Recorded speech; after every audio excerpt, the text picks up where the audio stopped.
Dear students, myself Dr. Ashish Garg, Associate Professor in Chemistry, SEAT, RN Ruia, Varun college, Ramgarh Shekhawati, district Sikar, Rajasthan.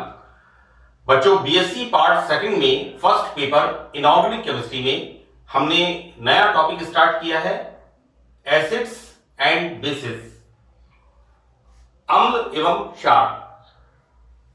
वैसे मैं आपको बता दूं कि ये टॉपिक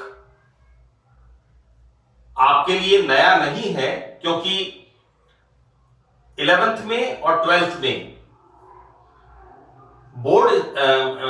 बोर्ड स्टडीज में आप इसको काफी डिटेल में पढ़ते हैं, राइट। तो ये एक तरह से 14th क्लास में 12th क्लास का टॉपिक का एक्सपेंशन है, right. So we start our topic. देखिए, एक छोटा सा इसका मैंने इंट्रोडक्शन लिखा है, और इस इंट्रोडक्शन में आपने साइंटिस्ट का नाम सुना होगा, बॉयल एंड चार्ल्स। यहां पर साइंटिस्ट बॉयल ने, वैसे तो देखिए बहुत बड़ी एक लंबी चौड़ी हिस्ट्री है कि जैसे जब हम पीरियोडिक टेबल की स्टडी करते हैं तो पीरियोडिक टेबल का ओरिजिन से लेकर के एक लंबी चौड़ी हिस्ट्री है। मैं आपको इसमें जो मेन कंटेंट है, क्योंकि हमें एसिड्स एंड बेसिस की हिस्ट्री नहीं पढ़नी, हमें अपने टॉपिक पर आना है, तो मैं इसको एक बार स्टार्ट कर रहा हूं कि बॉयल ने बताया कि एसिड्स खट्टे होते हैं, राइट। जैसे हम बात करते हैं लेमन, नींबू का टेस्ट कैसा होता है? सार, खट्टा, और वो होता है साइट्रिक एसिड की वजह से। मैंने ऑर्गेनिक केमिस्ट्री में आपको बताया है कि लेमन साइट्रिक एसिड की मैंने केमिस्ट्री भी BSc part second organic chemistry में हाइड्रोक्सी एसिड्स के अंदर मैंने बताई है। तो बेसिकली क्या होता है कि बॉयल ने सबसे पहले स्टार्ट किया कि एसिड्स सार होते हैं, और ये एक लैटिन वर्ड है, दैट इज एसिडस, और एसिडस का मतलब सार माने खट्टा, राइट। तो ये एसिड जो शब्द बना है, ये बना है एसिडस से, राइट।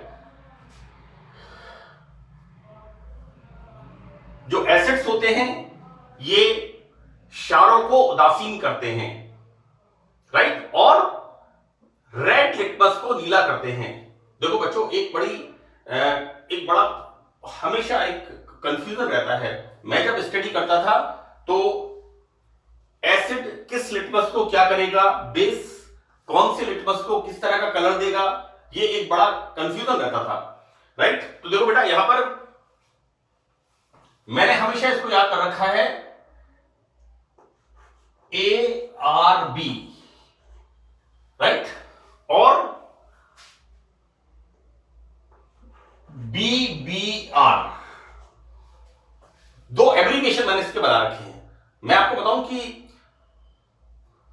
आजकल लैब्स का एक्सपेरिमेंटल वर्क इतना कम हो गया कि बच्चों को लिटमस के बारे में पता नहीं है, एक बात। और अगर हम बात करते हैं कि एसिड किस कलर के लिटमस को कौन सा कलर देगा, ये भी एक दिक्कत वाली बात है। तो यहां पर बच्चों देखो, एसिड रेड को ब्लू करता है, यानी एसिड रेड लिटमस को ब्लू करता है, और बेस ब्लू लिटमस को रेड करता है। तो this is the elementary test, right. एक तो मैंने आपको बताया कि एसिड्स बेसिस को न्यूट्रल करते हैं।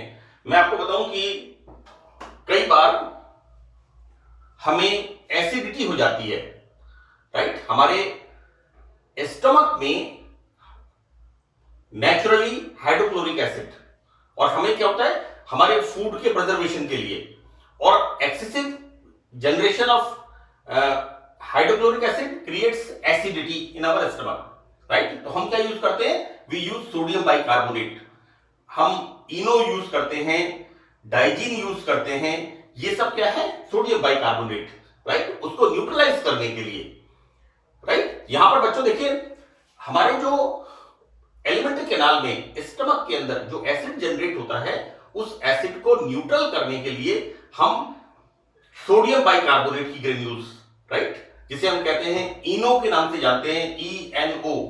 और डाइजीन जेल आता है, डाइजीन टैबलेट आती है, उसे हम यूज करते हैं। तो यहां पर बच्चों बड़ी बेसिक चीज है कि एसिड्स क्षारों को उदासीन करते हैं और रेड लिटमस को ब्लू करते हैं। बच्चों एसिड रेड लिटमस को ब्लू करते हैं और बेस ब्लू लिटमस को रेड करते हैं।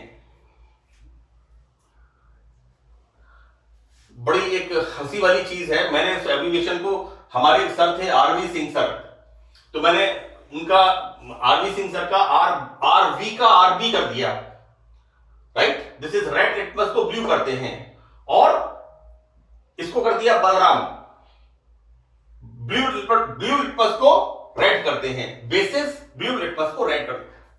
सिर्फ इतनी सी बातें बच्चों, हमें कोई भी चीज हमें क्लिक करनी चाहिए, हमें पता होनी चाहिए कि रेड लिटमस को ब्लू करते हैं एसिड्स और ब्लू लिटमस को रेड करते हैं बेसिस, राइट। तो बेटा यहां पर एसिड्स रेड लिटमस को ब्लू करते हैं। एक साइंटिस्ट का नाम है लिविंग, राइट, इसने बताया कि अम्लों की प्रोटोनिक कंसेप्ट को बताया।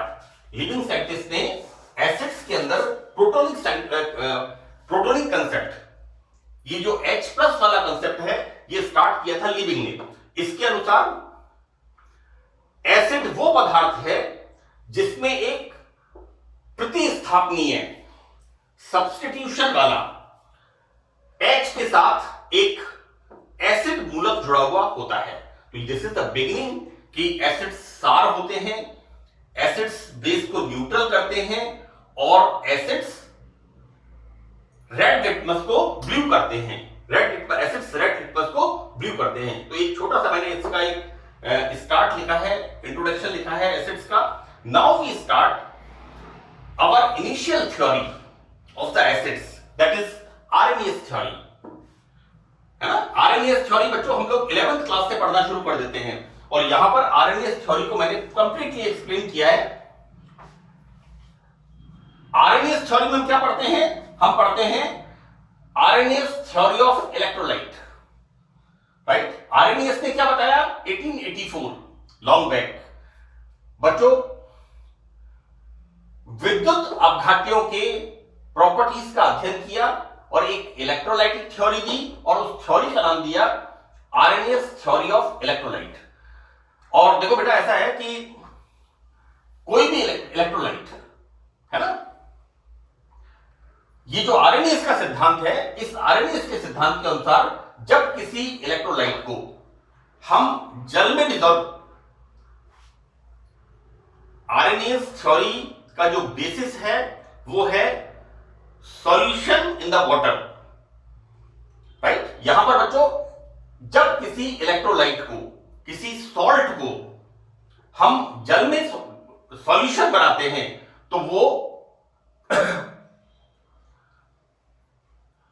डिसोसिएट हो जाता है धनायनों में और ऋणायनों में, और इस प्रोसेस को कहते हैं आयोनाइजेशन, राइट। इस प्रक्रम को कहते हैं, इस प्रक्रम को, इस प्रोसेस को कहते हैं आयनन। सपोज करो हमने एक इलेक्ट्रोलाइट लिया, अब इस इलेक्ट्रोलाइट में मैंने नाम दिया है BA, B for base and A for acid, right. और बच्चों ये इलेक्ट्रोलाइट हमारा डिवाइड हो गया B+ और A- के अंदर, राइट। हमने एक इलेक्ट्रोलाइट लिया BA और ये इलेक्ट्रोलाइट इस तरह से डिसोसिएट हो गया। आरएनएस के कंसेप्ट में ये जरूरी है कि एसिड वो पदार्थ है कि जब हम उसे एक्वस सॉल्यूशन, जल के अंदर विलय करते हैं तो वो H+ आयन देता है, और बेस वो पदार्थ है जिसे हम जल में जब इसका सॉल्यूशन बनाते हैं तो वो OH- देता है। तो this is the basic of RNS theory. तो बेटा यहां पर वे सारे हाइड्रोजन युक्त अम्ल होते हैं, राइट, जो जल में घुल के H+ आयन देते हैं। ये आरएनएस का बेसिक कंसेप्ट है कि कोई भी सॉल्ट जो जल में घुल करके H+ आयन देता है उसे हम कहते हैं एसिड। सपोज करो हम बात करते हैं HX, HCl, HBr या X को हम कर लेते हैं HNO3। तो यहां पर वे सारे हाइड्रोजन युक्त यौगिक, हाइड्रोजन युक्त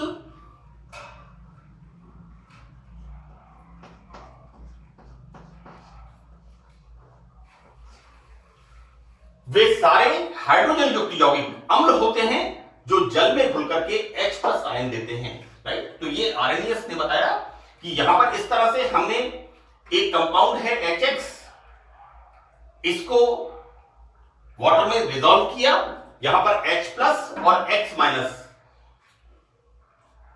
ये दो तरह के आयन बनाता है और H+ आयन देने का मतलब ये कंपाउंड एसिड होता है, राइट। इसी प्रकार वे सारे हाइड्रोक्सी कंपाउंड्स क्षार होते हैं जो जल में घुल करके OH- आयन देते हैं, राइट। तो बड़ा बेसिक कंसेप्ट है आरएनएस का कि कंपाउंड्स जो जल में विलय करने पर H+ आयन देते हैं उनको हम एसिड्स कहते हैं, और जो ऐसे यौगिक जिनमें OH ग्रुप होता है और जब हम इसको वाटर में डिसॉल्व करते हैं तो OH- आयन सॉल्यूशन में होता है और इसको हम कहते हैं, वी यूज दिस, राइट। हमने एक एग्जांपल लिया, इंफॉर्मेशन ऑफ OH-, इसका मतलब ये बेस है, correct. Now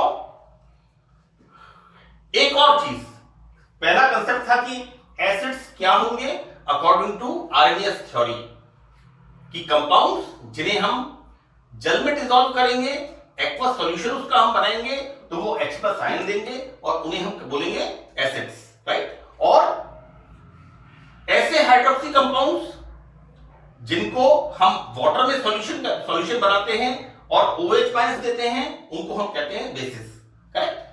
now the second process की न्यूट्रलाइजेशन, उदासीनीकरण, वह प्रक्रम है जिसमें एक अम्ल से मुक्त H+ आयन और क्षार से मुक्त OH- आयन, क्योंकि आरएनएस का कंसेप्ट जैसा मैंने आपको बताया कि अगर कोई यौगिक जल में विलयन बनाने पर H+ आयन देता है तो वो एसिड है, और यदि कोई यौगिक जिसमें हाइड्रोक्सी ग्रुप होता है और उसका हम जल में सॉल्यूशन बनाते हैं, राइट, और वो OH- आयन देता है तो वो बेस है, राइट।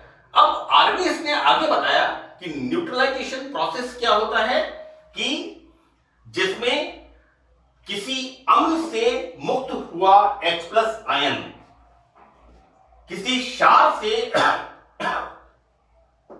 मुक्त हुए OH- आयन के साथ संयोग करके जल का अणु बनाता है, वाटर मॉलिक्यूल। तो दिस इज द न्यूट्रलाइजेशन, तो this is the concept, right. RNS का सिद्धांत मोटा मोटा अगर हम देखें कि आरएनएस थ्योरी ऑफ इलेक्ट्रोलाइट, तो आरएनएस ने यह बताया कि कोई भी इलेक्ट्रोलाइट, कोई भी आयनिक कंपाउंड जिसे हम वाटर में सॉल्यूबल सॉल्यूशन बनाते हैं और वो H+ आयन देता है, और ऐसे इलेक्ट्रोलाइट जिसमें हाइड्रोक्सी ग्रुप होता है और वाटर में सॉल्यूशन बनाने पर वो OH- बनाता है या देता है, जनरेट करता है, उसको हम बेस कहते हैं, राइट। और ये जो H+ जो कि हमने कहा कि साहब एसिड है, और दूसरा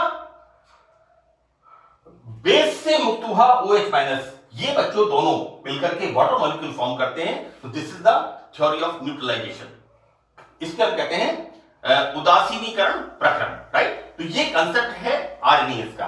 अब देखो बेटा, ऐसा है कि यहां पर आरएनएस की कुछ अवधारणाएं, कुछ कंसेप्चुअल पॉइंट्स हैं। उनमें पहला बिंदु यह है कि प्योर एसिड, कोई भी विशुद्ध जल, कोई भी विशुद्ध अम्ल, यानी विदाउट वाटर, यहां पर वाटर को एक बड़ा इंपॉर्टेंट रोल है आरएनएस कंसेप्ट में, वाटर का बड़ा इंपॉर्टेंट रोल है। तो बच्चों देखो, कोई भी pure acid, so we use anhydrous H2SO4, 100% acetic acid CH3COOH। तो जो बच्चों एसिड 100% प्योर होता है, कौन सा? एसिटिक एसिड, उसे हम कहते हैं glacial acetic acid, right. 100% pure acetic acid is called glacial acetic acid. तो बच्चों यहां पर pure acids like anhydrous H2SO4, 100% acetic acid जिसे हम कहते हैं ग्लेशियल एसिटिक एसिड, और ड्राई HCl विद्युत के चालक नहीं है, लेकिन इनके जलीय विलयन विद्युत के चालक हैं। तो this is the first concept, right, कि एसिड्स इटसेल्फ विद्युत के चालक नहीं होते, लेकिन इनके एक्वस सॉल्यूशन, जल में बनाए हुए विलयन, ये विद्युत के चालक होते हैं। This is the theory of electrolyte given by the Arrhenius. Now the second thing कि यहां पर हमने कहा है कि वे सारे हाइड्रोजन युक्त यौगिक एसिड होते हैं जो जल में डिसॉल्व होकर के H+ आयन देते हैं, राइट। तो बच्चों यहां पर आर्रेनियस ने बताया कि अम्लों में एक हाइड्रोजन एटम अवश्य होता है, राइट, क्योंकि आर्रेनियस का सिद्धांत इस बात पर बेस्ड है कि H+ आयन का जनरेट होना, इसका मतलब कंपाउंड एसिडिक है। नाउ आगे बच्चों आर्रेनियस ने एक्सप्लेन किया कि एक अम्ल वह पदार्थ होता है जो जल में घोले जाने पर हाइड्रोजन आयन H+ देता है। इस प्रकार हम देखते हैं HCl, H2SO4, HNO3, these are 3 strong acids। हम जब लेबोरेटरी के अंदर देखते हैं तो लेबोरेटरी की जो कॉमन शेल्फ होती है उसमें hydrochloric acid, nitric acid, sulphuric acid, acetic acid, ammonium hydroxide, NaOH, ये तीनों एसिड कंसंट्रेट भी होते हैं, डाइल्यूट। एनीवे हम देखते हैं यहां पर ये कि आर्रेनियस ने बताया कि ये वाले acids, hydrochloric acid, sulphuric acid, nitric acid, ये एसिड्स होते हैं क्योंकि ये एसिड्स जब इनका हम एक्वस सॉल्यूशन, जल के अंदर विलयन बनाते हैं तो ये H+ आयन देते हैं। तो बच्चों इसको मैंने इस तरह से बताया यहां पर कि HCl इज द गैस, इसको जब हम जल के अंदर इसका विलयन बनाते हैं तो ये आयन देता है H+Cl-। इसी तरह से नाइट्रिक एसिड HNO3, बच्चों नाइट्रिक एसिड जल में विलयन बनाने पर एक देता है H+ और एक देता है NO3- ion. Now next is the H2SO4, right. यहां पर देखो बेटा, we got 2 H+ and SO4 2-। इस तरह से हम देखते हैं कि ये जो कंपाउंड हैं जिन्हें हम एसिड बोल रहे हैं, ये कंपाउंड्स या हम कहें ये जो हमारे केमिकल हैं, ये केमिकल जल के अंदर डिसॉल्व करने पर H+ आयन देते हैं, राइट। अब हम बात करेंगे इनकी स्ट्रेंथ की, either these are strong acid, weak acid, ये क्या होता है इसके बारे में हम बात करेंगे, राइट। वैसे मैं आपको बताऊं कि जो एसिड एंड बेस के लिए डिसोसिएशन कांस्टेंट है, इसके बारे में आपने 12th क्लास में काफी डिटेल में पढ़ा है। यहां पर हम एसिड एंड बेसिस में जो एसिड बेसिस के कंसेप्ट हैं कि कौन से कंपाउंड एसिड्स हैं, कौन से कंपाउंड एसिड नहीं है, इनके बारे में हम अध्ययन करेंगे। हम जिस तरह का डिटेल आपने डिसोसिएशन कांस्टेंट या कैलकुलेशंस वगैरह, वो यहां पर बहुत कम है। तो देखो बेटा, यहां पर ये अम्ल जल में पूर्णतः वियोजित होकर अधिक मात्रा में H+ आयन देते हैं, राइट। अधिक मात्रा में, राइट, जितनी अधिक मात्रा में H+ आयन देंगे उतने स्ट्रॉन्ग एसिड होंगे, एवं इनके वियोजन स्थिरांक, डिसोसिएशन कांस्टेंट, राइट, Ka। बच्चों एसिड के लिए हम यूज करते हैं Ka is the dissociation constant, का मान जितना अधिक होता है। अब यहां पर ऐसे हम इसके विपरीत उन अम्लों को दुर्बल अम्ल कहते हैं जिनमें कम मात्रा में, ऑब्वियसली जिनमें अधिक मात्रा में H+ होंगे उन्हें हम स्ट्रॉन्ग एसिड बोलेंगे, जिनमें कम मात्रा में H+ आयन होंगे, जिनमें कम मात्रा में H+ आयन जनरेट होंगे, उन्हें हम बोलेंगे वीक एसिड्स।